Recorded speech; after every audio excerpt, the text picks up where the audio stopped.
right, guys, bell rang like a minute ago. We are late. Let's go. Okay, guys, let's focus on this class. 22nd, yeah. Okay, so for your do now, what I want you to do, try to think back, try to remember how to take the derivative of the ln of u, the derivative of e to the u, and the derivative of a to the u. Then I want you to kind of go the other way. Take guidance. Take the antiderivative of du over u, e to the u du, and a to the u du. See how many of those you can get. So then I will check your homework, and we'll get over that. Okay, so there is no take-home quiz yet. You'll get one next week. Okay, let's go through these. After I write the quiz, then you'll get it, the take-home quiz. Yeah. Create it. I know. I know. I was too excited. I couldn't wait to tell you about it. Because I thought by today it would be written. But things happen, you know. One of those days. Okay, guys, what's the derivative of the ln of u? Is it going to be 1 over x? 1 over u. U prime over u, because it's 1 over u times u prime. Now, we can write u prime over u, du dx over u, or 1 over u du dx. It's all up to you. You want u prime over u? All right, and so you know, you can also write it as 1 over u times du dx. Right, u prime over u is easier, you know? All right, what about the derivative of e to the u with respect to x? E to the u du dx, or u prime. What am I going to write? So I'm going to write them both. I don't know. You can write whatever one you want, or both. It's up to you. Same thing, right? Now, the derivative of some constant a to the u comes in 3 factors. Who knows what they are? Jan? Okay, I heard the ln a. I heard the u prime. Oh, yeah, I'm going to write u prime. Why not? And what was the first thing you said? To the u. Yep. So you can write it as a to the u times ln of a times du dx. I feel bad if I don't write it the second way, because I've been doing that the whole way. You don't have to. Okay, so now we're talking antiderivatives. Let's work from the bottom up, shall we? If I take the antiderivative of a to the u du, remember, what you're really doing is you're taking the antiderivative of a to the u times du dx, but the dx cancels that one. That's why you only see that. But I don't know if you guys are going to be able to work this one backwards. Anyone think they know? It is going to be a to the u. Almost. Divided by ln of a. Because if you want to work it backwards, you know, if you want to work this one backwards, we didn't have the ln of a here when we're starting, so we'll move it to the other side. So it's a to the u over the ln of a. Let's see. That's the tricky one. That's the tricky one. What about the antiderivative of e to the u du? I mean, e to the u plus c. Yep. What about the antiderivative of du over u?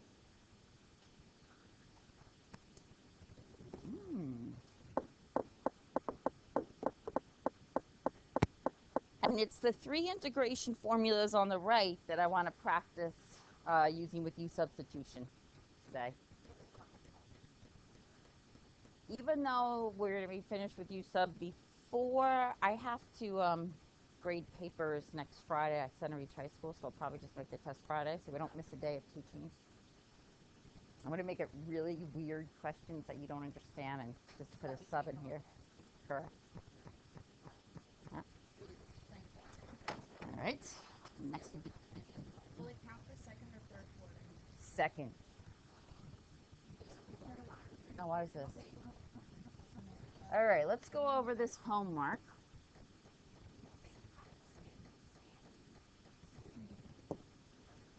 Okay, you have the answers, so you know the answers, you know what you got right, you know what you got wrong. So why don't you ask me about some questions that you got wrong?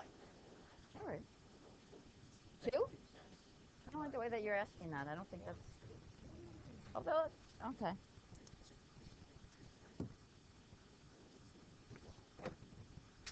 Okay, what's the first thing you should do? Factor out the -4. Not even, you know, you might need the negative later. Who knows? I just, whatever the constant is, I just get rid of it right now. Sine of, oh, these angles look cold. I'm going to give them parentheses. Oh, that cosine to the 4th of 2x, we're going to rewrite that. What's being raised to the 4th? Cosine of 2x, so. So we pulled out the -4. We never just leave an exponent on a trig function like that. We rewrite that. So now, the thing with sines and cosines is they're basically each other's derivatives. So choosing u and du might be difficult. But how do you know which one to choose here? The one that's raised to a power, right? So you wind up with u to the 4th du. You don't want to wind up with u du to the 4th. That would be crazy. Okay, so u is equal to the cosine 2x inside function. To go from u to du, remember you're going to take the derivative. Got to remember to use the chain rule when we take derivatives. What's the derivative of cosine of 2x? Negative what? Sine times 2. Then we look at the factors of du. We look back at our problem and say, are we missing anything? Any of the factors? What are we missing? The 2, and also, because I pulled out the negative, it's no longer in there. So also the negative, right? So we're missing a -2. Put that in there. I'll put it anywhere I want, but I'll just put it, I'm going to stick it there. -2. Place. And if I multiply by -2 inside, on the outside, what do I have to do? Okay, multiply by -1/2 or divide by -2.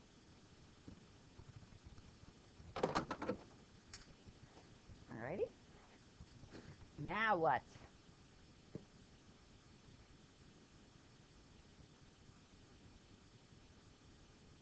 Rewrite it in terms of u. So what's the number we have on the outside? 2. And when we rewrite this, first of all, find the u. Tell me whatever the function of u is. U to the 4th. You see it? Your u is cosine 2x. We have a cosine 2x to the 4th. So we have a u to the 4th.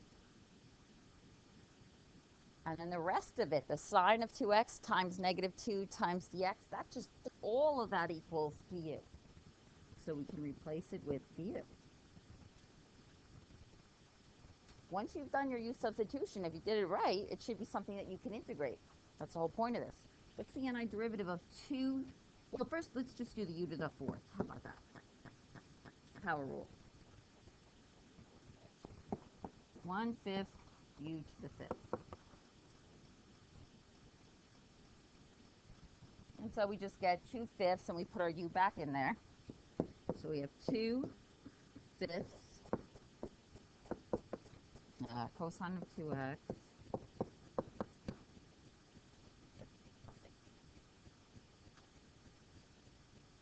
got it?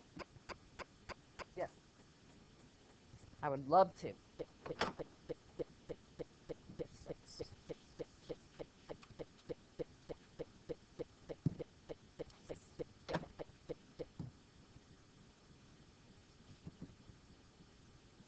Alrighty, number 6. What should we do first? Pull out that 8. Any constant factor can be pulled out front.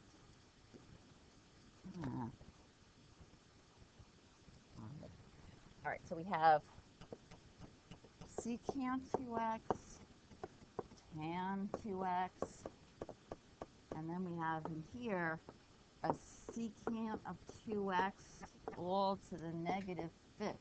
Whoa. That looks like a big mess. Hey, can I just... No, I'm not even going to put that seed in your head. Never mind. I don't even go there. You weren't even going to do that. All right. So when you look at integration problems and you got to figure out what should I make u, you just got to know what your trig derivatives are. Because when you look at it, you want to say which one, what do I have for the derivative and what do I have for the function? So which one's going to be our u? Which one's going to be our function? Secant of 2x, because the derivative of secant is what? Secant tan, right? Secant of the angle, tan of the angle. So, yeah, that's why you want to make what's in here your u. So u equals, because you're hoping this is going to be a u to the negative 5th du. You know, give or take the constant. So secant of 2x is our u. When we take the derivative, to get to the u, we have to remember the chain rule. And what do we get? Secant 2x tan 2x times 2. Nice.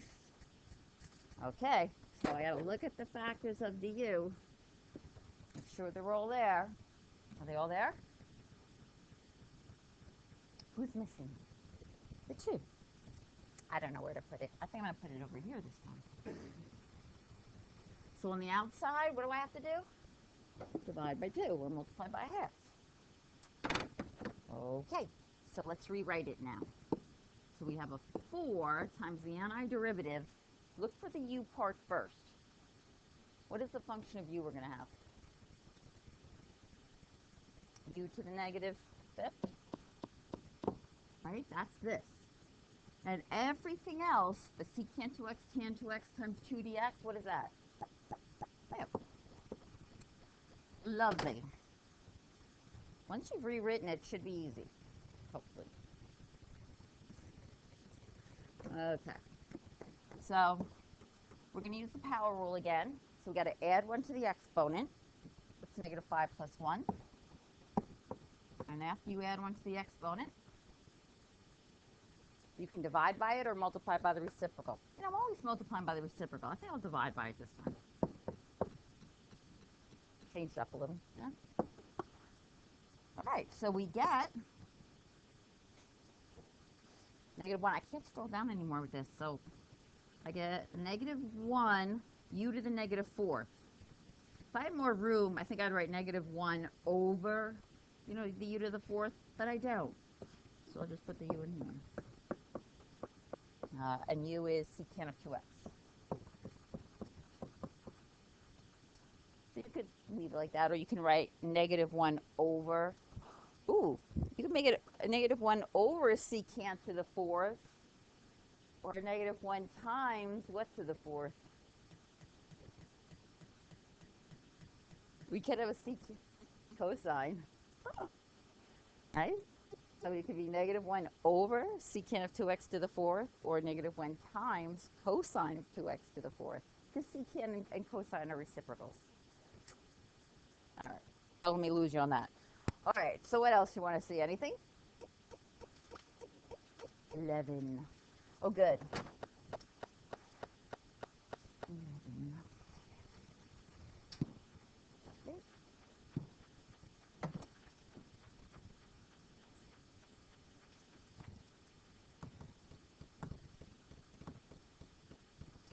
Oh, boy. So with 11, did you pull out the negative 3? Okay. So you have negative 3 times the antiderivative of cosine of x dx. We don't need u-substitution. We have an integration formula for this one. What's the antiderivative of cosine x? Antiderivative of cosine x, fill up sine x. See, we don't have to convert it over to use so it looks like one of our integration formulas. There already is one. Isn't that good? So at the end, that's how they all worked out. You want to see some more of those, or those are the fun ones? Oh, wow. See, when it's too hot in here, you guys are just... Anything else? They're all the same, right? All right, you want to move on?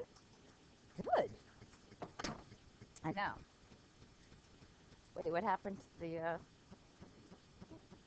Oh, I know. Okay, here I am.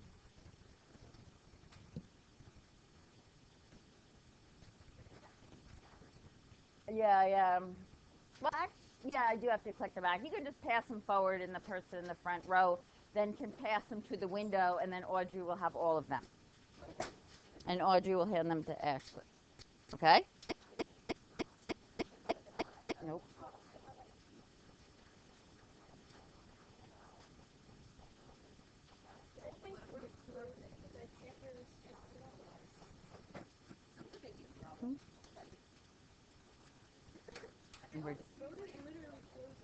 That's good. That's fine. Okay, you know what? I think, I didn't know if you wanted practice taking derivatives or we should get right to the integration with our new formulas. That's what I was thinking. All right, that's what I was thinking. Okay, all right.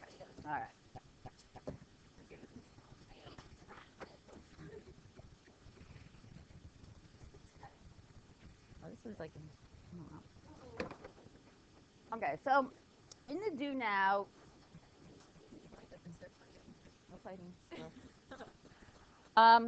in the do now, I said that there were 3 integration formulas I wanted to focus on today, and so I got little examples of each one.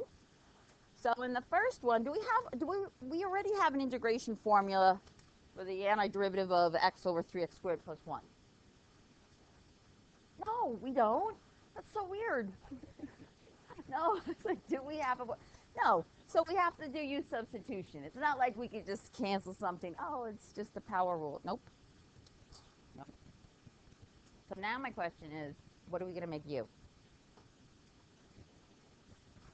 Yeah. All right, you can't make the top the u, because then what's the bottom going to be? Like, no, it's not going to... So let's make it u equals 3x plus 1. So the all-important du is 6x dx.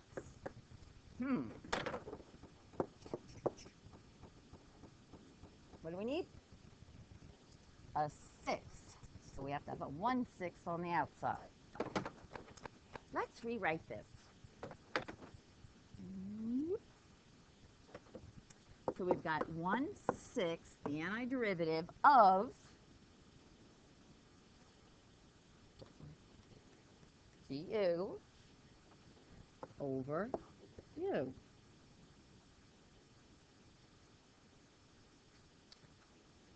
Right? The u is the 3x squared plus 1, and the du is the 6x dx. Yeah. So once you use u-substitution, you got to know your formulas, your integration formulas, or you're in trouble. It's like, oh, so still don't know it. But if you know your integration formulas, you know that's the ln of the absolute value of u. Let me just put the u back in, 3x squared plus 1. So our answer is 1/6 the ln, the absolute value of 3x squared. Now 3x squared plus 1 is always positive, so technically you could just get rid of the absolute values. Oh, we'll leave them in there. No, it's always a positive. Oh, no. Okay, so now we're doing this one, and everyone just decided that, yes, we're back, and that u equals sine of 2x. So what does du equal?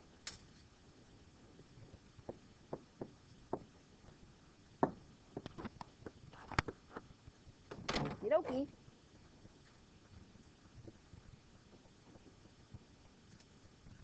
Look at what we have. Do we need anything? A 2. So on the outside, bless you, 1/2. Okay, rewrite this. Tell me what you get when you rewrite this.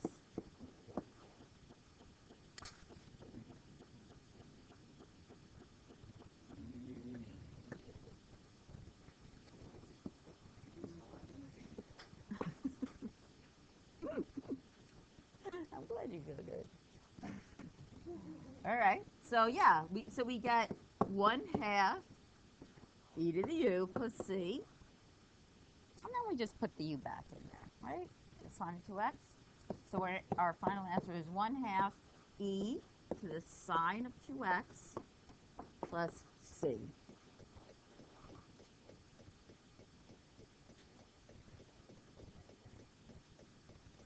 Got it? All right. I wonder what rule we're going to have to go for in the next one.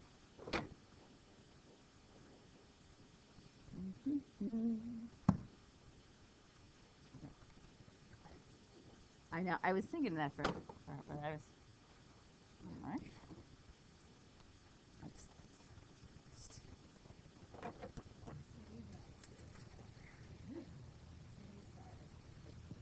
What's the rule we're going for here? The integration rule. Yeah. The integral of a to the u, as long as you have du, is equal to a to the u over the ln of a plus c. Okay, so that's what we're going for. That's the dream. But here's our reality. Let's make it happen. What are we going to make the u? X squared. So what's our du? So nice. So we need a 2 in our problem.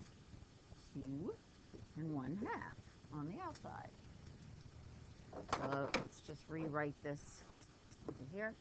So we have a 1/2 on the outside. Now when I rewrite this one,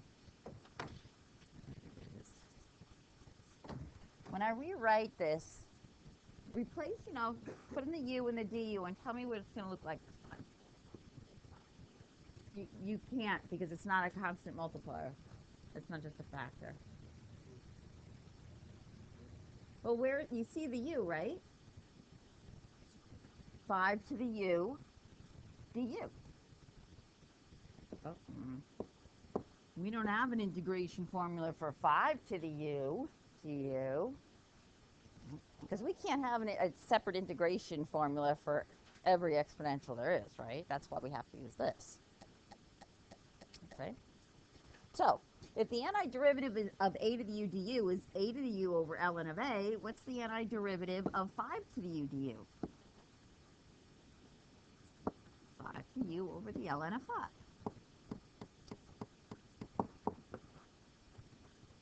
Now you got to always fill in the base that you have.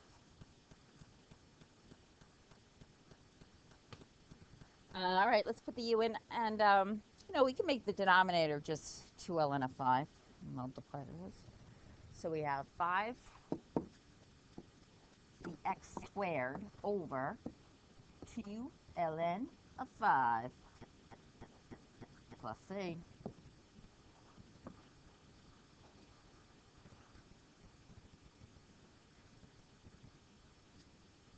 Like it? Who remembers yesterday we were talking about some of those tricky u's whose derivatives were fractions, like the ln of x, the derivative is 1 over x. Remember the square root of x? What's the derivative of that one? 1 over 2 at x. How about 1 over x? That was the third one. Negative 1 over x squared. So I want to try some of these, using these same rules, but some of those. All right, second one on the next page. Yeah, forget that guy. I want to work with these because this is where the fun happens. Right there. You see it? That one on your page? Sure. Yeah, this one scared him. This one is scary, right?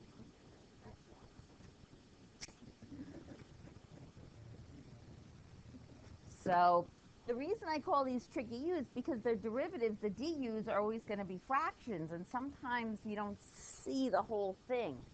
Like the numerator is just hidden behind. So that's why with these I like to kind of break them up. But we can choose u first, or we can break it up first, whatever you want to do. Okay, what do you think the u is going to be? Yeah? If you make it the bottom, think about it. What are we going to have?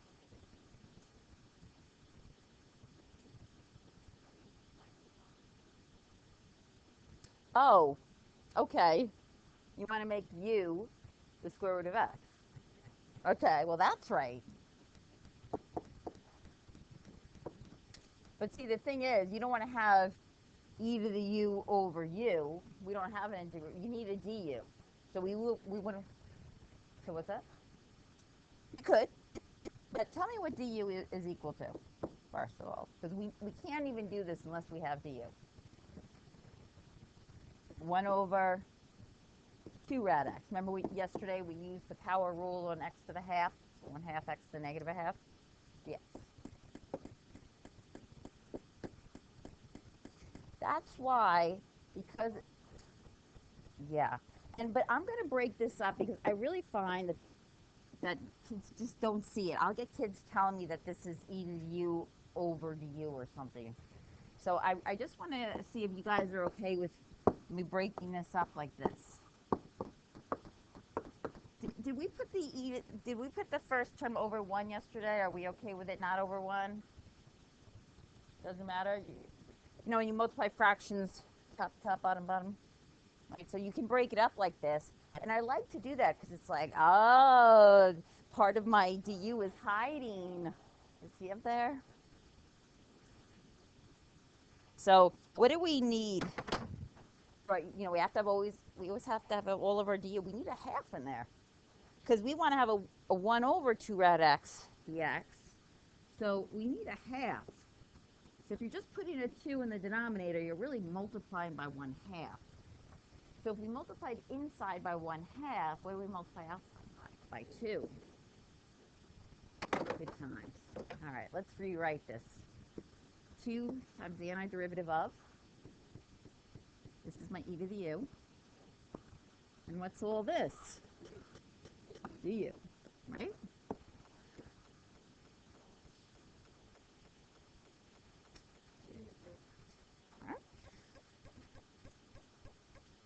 So we get, what is the antiderivative of e to the u du? U to the u plus c. So our final answer is 2 e to the rad x plus c.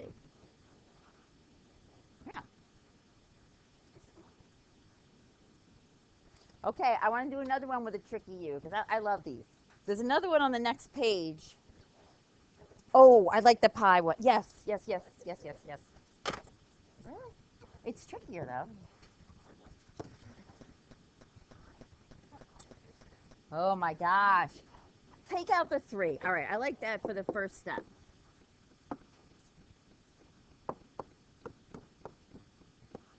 Pi to the 1 over x squared dx. What do you think?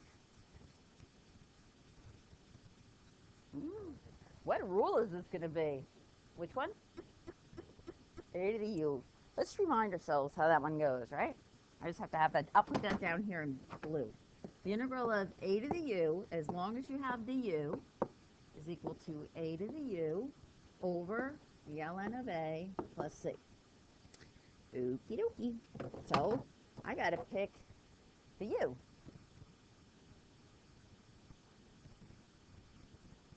Well, if I want this side to be a constant to the u, so u is the exponent on the constant, 1 over x, right? All right, so we're going to make u equal 1 over x. That's a tricky one.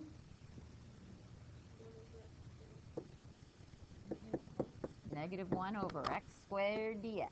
You guys are good, though. Do I need to put a negative 1 over... See, do you see, though, if you break it up, you might see it a little easier if you're having trouble? So if I break it up, it's right now I have pi to the 1 over x times 1 over x squared dx. You gotta pull them apart. So what do we need? Negative 1. There it is. So we put a negative 1 on the outside.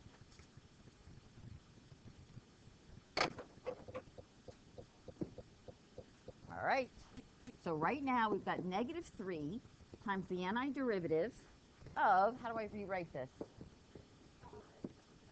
Pi to the u All the rest of that's just du.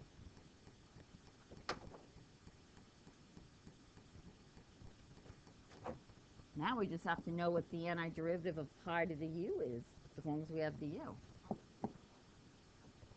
Pi to the u over the ln of pi plus c ln of pi. Okay, so we have negative 3 pi to the 1 over x over, bless you, the ln of pi.